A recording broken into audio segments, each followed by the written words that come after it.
Dans ce deuxième exercice, il s'agit de l'étude d'une réaction d'estérification entre l'acide éthanoïque et le propane-1-ol. Et on va déterminer la constante d'équilibre expérimentalement de cette réaction.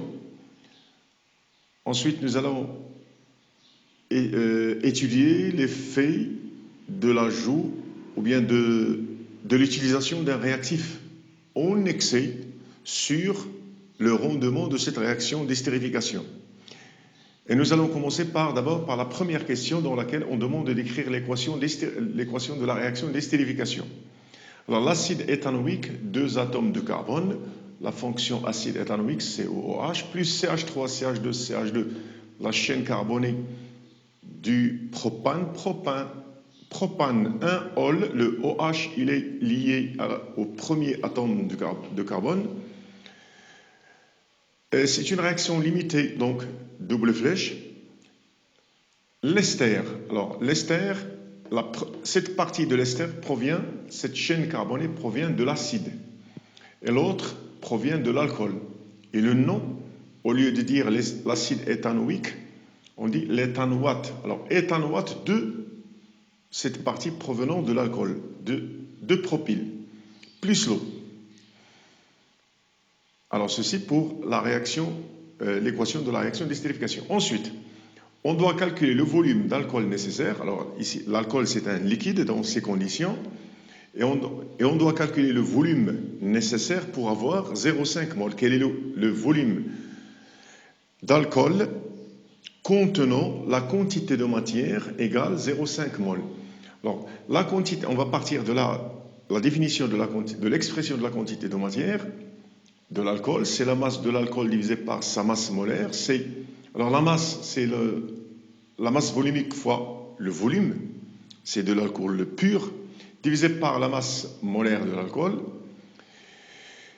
Et on va déduire le volume de l'alcool. Alors le volume de l'alcool nécessaire, c'est N, la quantité de matière, fois la masse molaire divisée par la masse volumique. Et l'application numérique va donner 0,5 multiplié par la masse molaire de l'alcool. Alors ici, vous avez 3 atomes de carbone 36, plus 16 pour l'oxygène, plus 8 pour l'hydrogène, ça fait 60. Donc 0,5 fois 60 divisé par 0,8 pour les unités. Ici, vous avez l'unité de la masse, de la quantité de matière, c'est mol. 60 grammes par mol, bien mol moins 1, divisé par 0,8 grammes millilitres moins 1.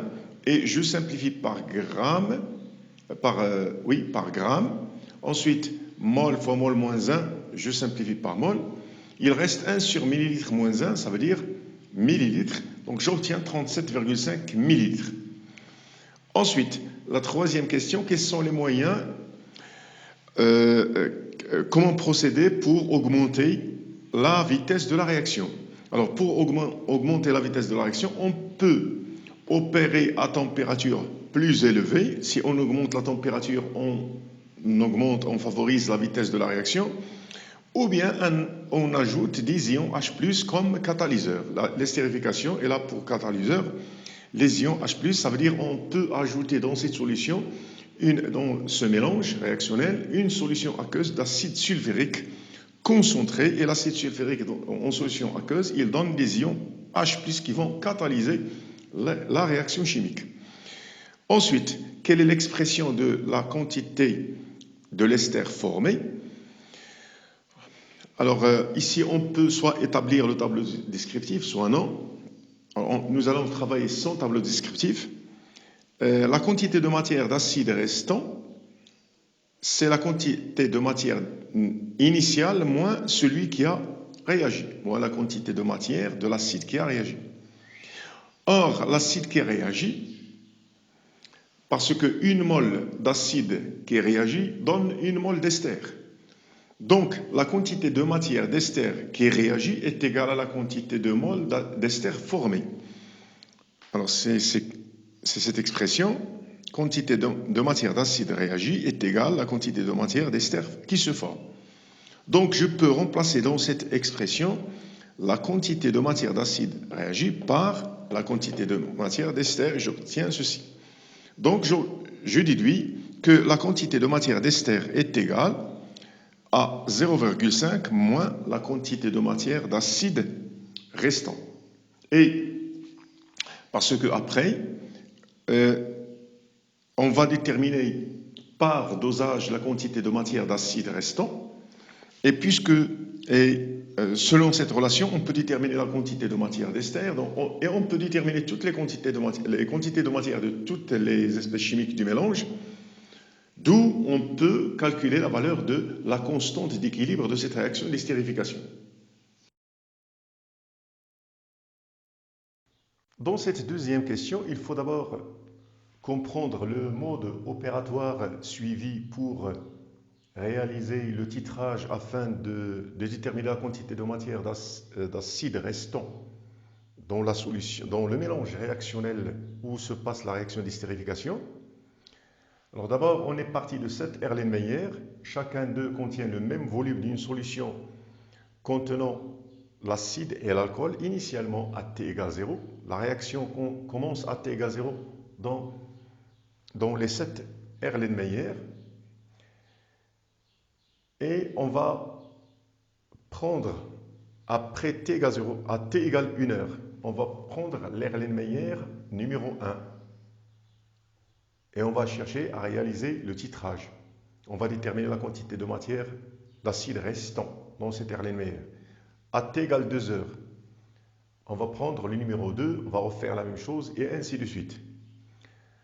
Alors on va prendre à T égale 1 heure, on prend le contenu de l'Erlenmeyer numéro 1, on le verse dans une fiole jaugée. Une fiole jaugée, elle permet de préparer un volume avec une très grande précision.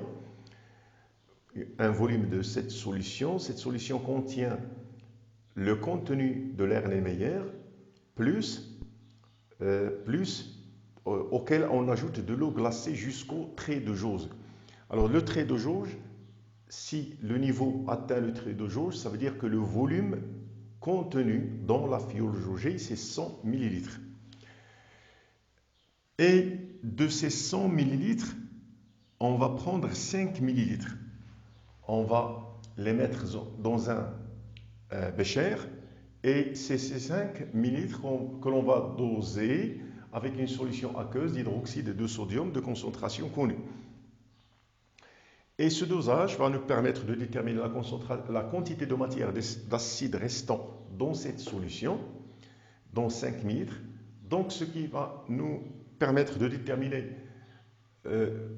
la quantité de matière d'acide restant dans 100 ml et la quantité de matière d'acide restant dans 100 ml, c'est la quantité de matière d'acide restant dans l'Erlenmeyer à T égale 1 heure.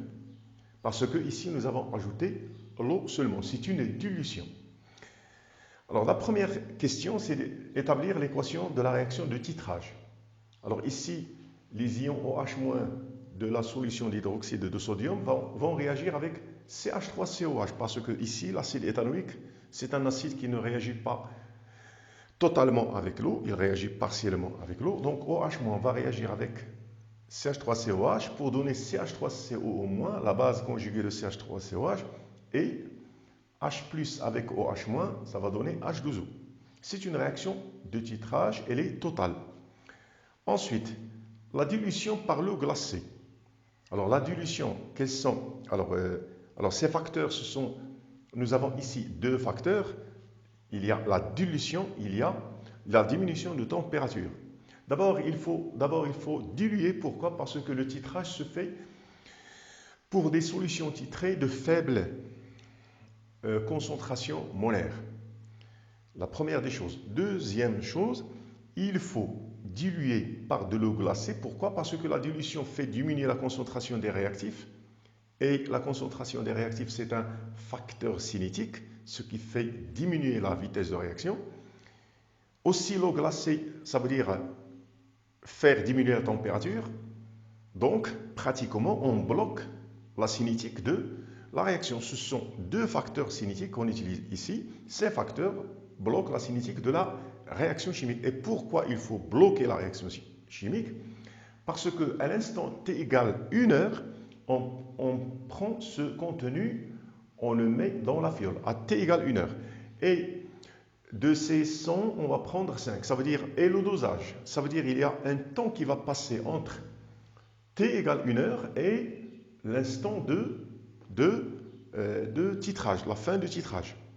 Alors, si on laisse la réaction évoluer, ça veut dire que la quantité de matière d'ester, d'acide, déterminée ici par dosage, alors elle ne serait pas égale à la quantité d'acide restant à l'instant t égale 1 heure. Elle serait celle qui va rester après 1 heure. Donc, pour dire que cette quantité de matière d'acide restant, c'est la quantité de matière d'acide restant à l'instant t égale 1 heure, il faut que entre t égale 1 heure et ce moment, et cet instant de dosage, il faut que la réaction s'arrête. Et pour l'arrêter, on utilise en général une diminution de température, une dilution. Ce sont des facteurs cinétiques, la température et la concentration des réactifs. Ensuite, 2,3, la constante d'acidité Ka et la constante d'équilibre K.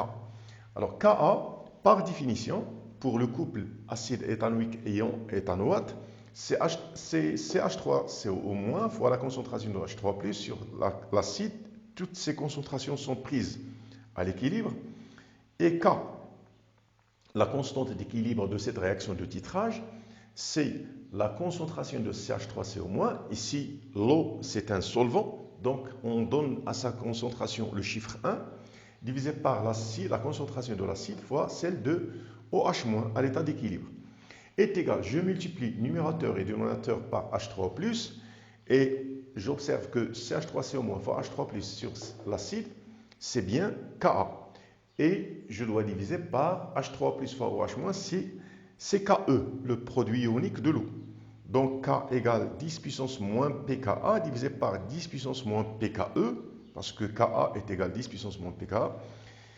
Donc ça donne 10 à la puissance pKe moins pK. Donc, et l'application numérique, ça va donner K égale 1,6 10 puissance 9.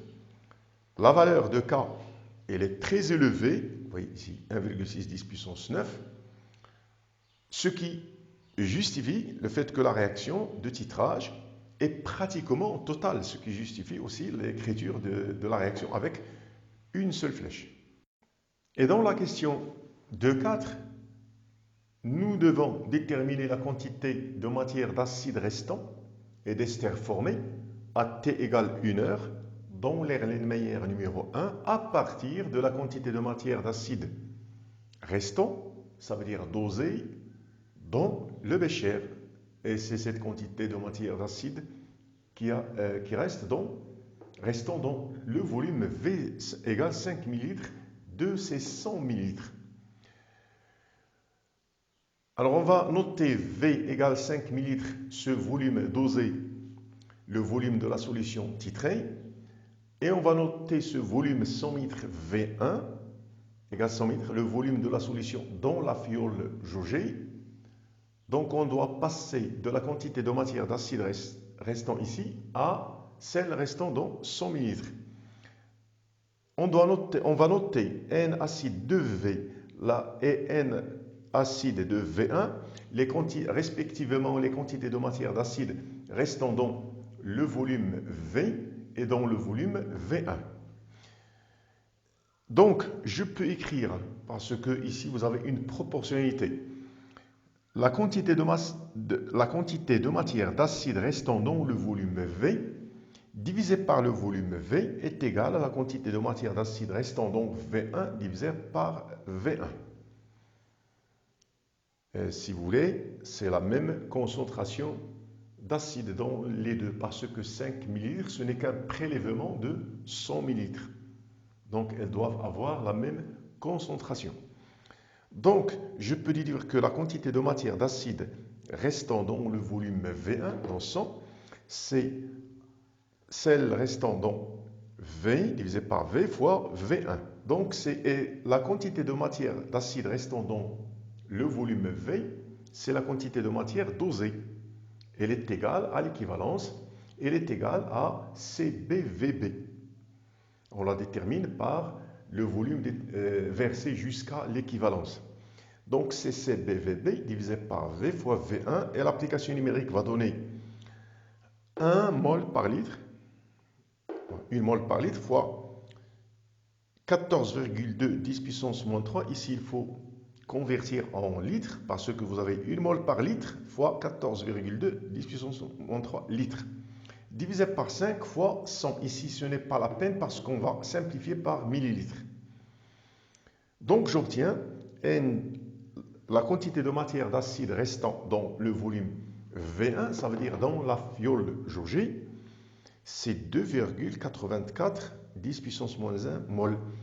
Et puisque le contenu de l'Erlenmeyer il est mis dans la fiole jaugée et on a ajouté seulement de l'eau, ça veut dire que la quantité de matière d'acide dans la fiole jaugée, elle est égale à la quantité de matière d'acide dans l'Erlenmeyer.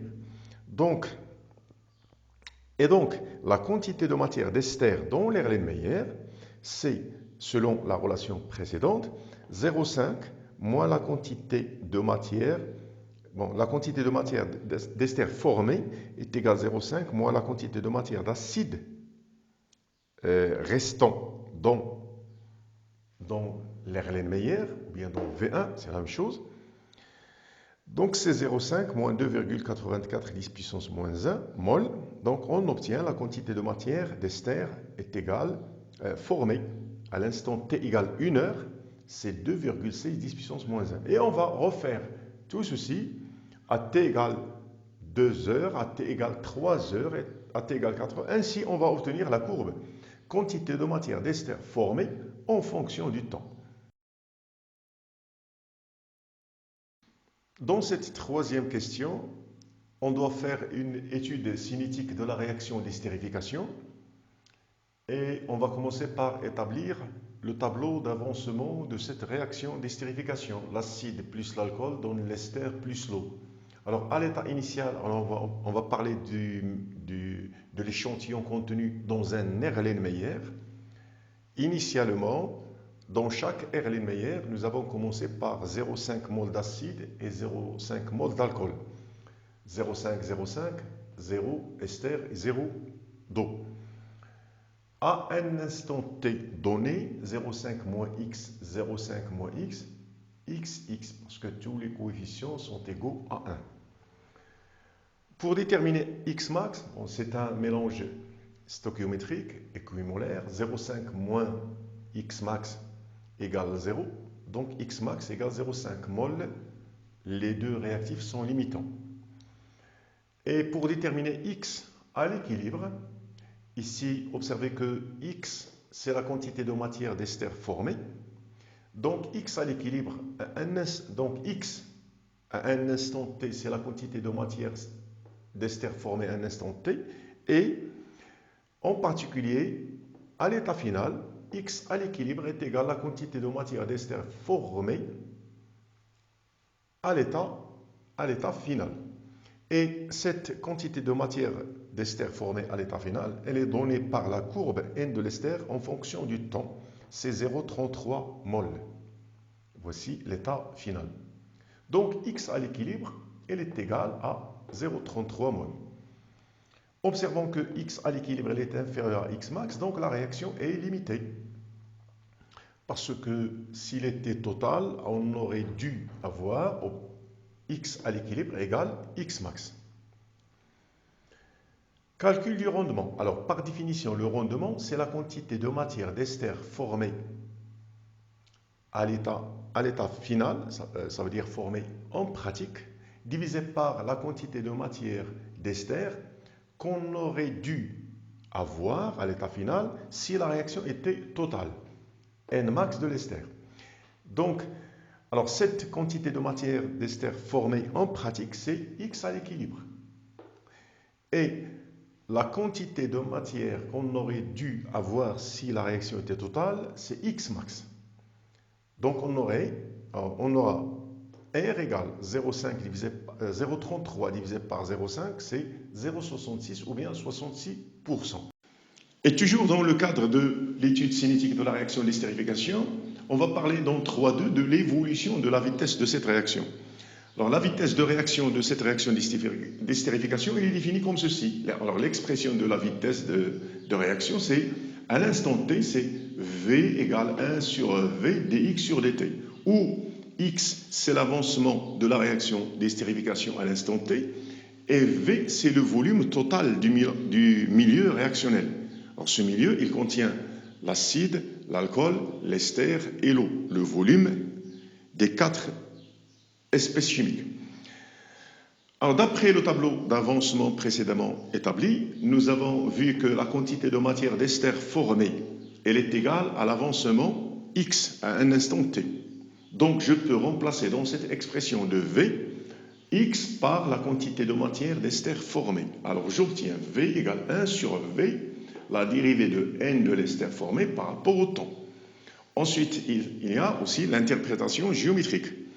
Donc, la dérivée de n par rapport au temps, la dérivée de la quantité de matière d'ester par rapport au temps, elle représente la pente de la tangente à la courbe n de l'ester en fonction du temps.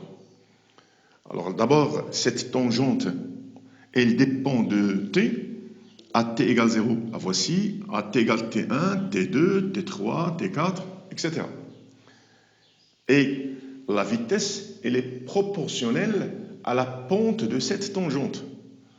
Alors la pente ici, elle représente la tangente de cet angle. L'angle que fait la tangente avec l'axe des abscisses. Alors, observez que cet angle, voici, il est en train de diminuer. Alors V, elle est proportionnelle à la dérivée, à la pente de la tangente, et le coefficient de proportionnalité, c'est 1 sur le volume total. Et l'évolution de la vitesse, alors observons que cette pente, ou bien cet angle, parce que la pente est égale à la tangente de cet angle, alors cet angle, il est en train de diminuer, donc sa tangente diminue en fonction du temps. Alors observez que cette tangente passe, ou bien cette pente, elle est ici à t égale 0, elle est maximale. Et elle est en train de diminuer jusqu'à ce qu'elle devienne nulle. Donc, alors la pente dn de l'ester par rapport au temps, elle diminue en fonction du temps. Donc la vitesse en fonction du temps, elle diminue parce qu'elles sont proportionnelles. On peut aussi donner une interprétation en utilisant l'un des facteurs cinétiques de la réaction, parce que la concentration au cours du temps des réactifs acide et alcool, elle est en train de diminuer parce qu'ils sont en train de réagir. Donc, cette concentration, elle diminue en fonction du temps. Et puisque la concentration des réactifs, c'est un facteur cinétique, donc, puisque cette concentration diminue, donc la vitesse de réaction d'estérification, elle diminue aussi. Pour la question 3.3, on doit chercher à calculer la constante d'équilibre de cette réaction d'estérification. Et cette constante d'équilibre K', c'est la concentration de l'ester fois celle de l'eau divisée par celle de l'acide fois l'alcool. Toutes ces concentrations sont prises à l'état d'équilibre. Et pour cela, je vais commencer par donner les valeurs d'abord de chacune des espèces chimiques à l'état d'équilibre. Alors, je commence par la quantité de matière d'ester formée à l'état d'équilibre. Selon la courbe, c'est 0,33 mol. Pour l'eau, selon le tableau descriptif, la quantité de matière d'eau formée est égale à celle d'ester formée, c'est 0,33 mol. La quantité de matière d'acide restant à l'état d'équilibre, c'est 0,5 moins 0,33 égale 0,17. Ici, on parle de ce qui se passe dans un Erlenmeyer. Et celle de l'alcool, de même, 0,5 moins 0,33, c'est 0,17. Donc K' est égal à cette expression. Donc je remplace parce que la concentration de l'ester est égale à celle de l'eau, parce qu'ils ont la même quantité de matière dans le même volume. Alors la quantité de matière d'ester finale, formée à l'état final, divisée par le volume du mélange réactionnel se trouvant dans un Erlenmeyer. Au carré, ça veut dire celle de l'eau, la quantité de matière d'eau divisée par le volume fois la quantité de matière d'ester sur le volume, donc l'une des deux au carré. De même pour l'acide et l'alcool, la quantité de matière d'acide restant divisé par le volume au carré. Et je peux simplifier par le volume et j'aurai la quantité de matière d'ester formée au carré divisé par celle de l'acide restant au carré. J'obtiens 0,33 au carré divisé par 0,17 au carré. J'obtiens K' égale 3,77. Dans cette question 3-4, nous allons voir l'influence de l'utilisation de l'un des réactifs en excès sur l'avancement à l'état final et aussi sur le rendement de cette réaction d'estérification à l'état final. Et pour cela, l'équilibre étant établi, on ajoute une mole d'acide et on va voir comment le système, comment il va évoluer et on va chercher le nouvel état d'équilibre. Alors dans ce tableau d'avancement, vous avez l'acide plus l'alcool dans l'ester plus l'eau, c'est la réaction d'estérification. Je vais appeler l'état initial 1. C'est le premier état initial 0,5, 0,5, 0, 0. Le système, il a évolué pour atteindre un état final qu'on va appeler l'état final 1. 0,5 moins x à l'équilibre, 0,5 moins x à l'équilibre, x à l'équilibre, x à l'équilibre. Nous avons trouvé que x à l'équilibre, c'est 0,33. À cet état, le système étant en cet état, on ajoute une mole d'acide. Et puisque le système ne sera plus en équilibre, on va le déséquilibrer, donc on va considérer cet état un état initial pour une deuxième évolution.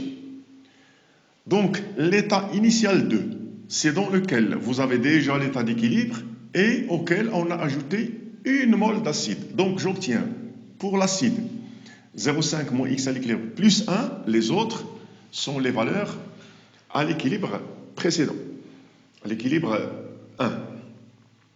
Alors ce système, il va donc évoluer et on va appeler l'état final de cette évolution.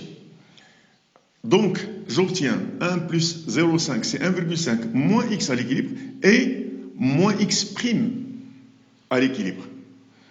Ensuite, 0,5 moins x à l'équilibre moins x prime à l'équilibre. Parce que ici, on aura un autre avancement, x prime à l'équilibre. Donc, x à l'équilibre, ici, j'ai déjà x à l'équilibre, et cette quantité de matière devient x à l'équilibre plus x prime à l'équilibre. Ensuite, de même pour l'eau. Si je remplace x à l'équilibre plus x prime à l'équilibre, je la remplace par x, grand X à l'équilibre.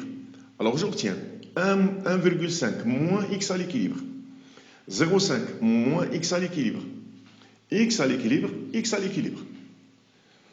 Ça veut dire, alors ceci revient à dire que ajouter une mole d'acide à l'équilibre précédent, comme si nous avons utilisé initialement 0,5 mol d'alcool, 1,5 mol d'acide à l'état initial. Au lieu d'utiliser 0,5, 0,5, nous avons utilisé 1,5, 0,5.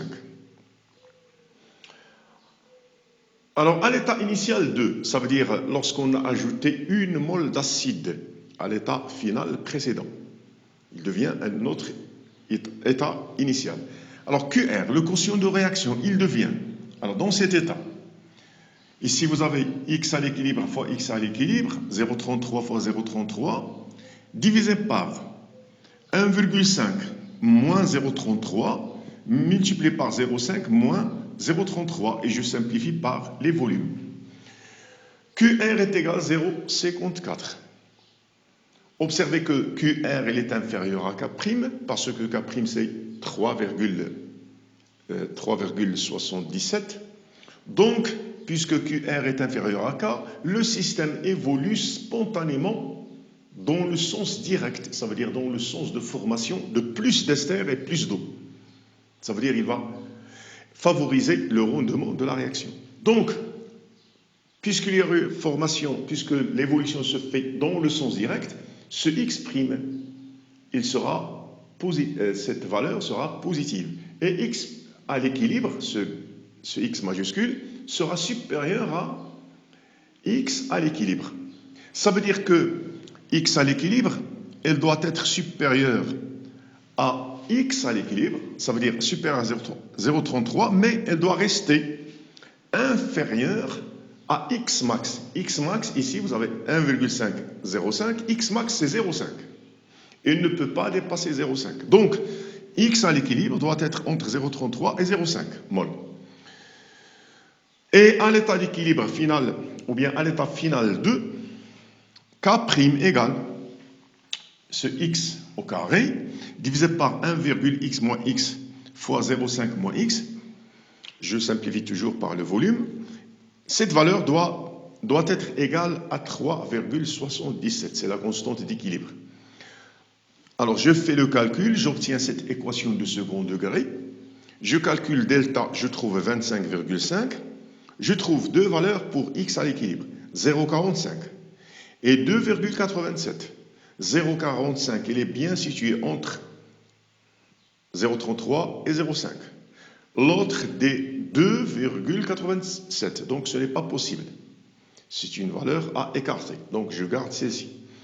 Le rendement, c'est x à l'équilibre, la nouvelle valeur de l'avancement à l'équilibre, divisé par x max. X max, c'est 0,5. Donc, c'est 0,45 divisé par 0,5, c'est 0,90. Ça veut dire que le rendement est égal à 90%. Donc, observez que le rendement était avec 0,5. Initialement, nous avions un rendement de 66%. Lorsqu'on a utilisé l'acide en excès, le rendement il augmente, il devient 90%.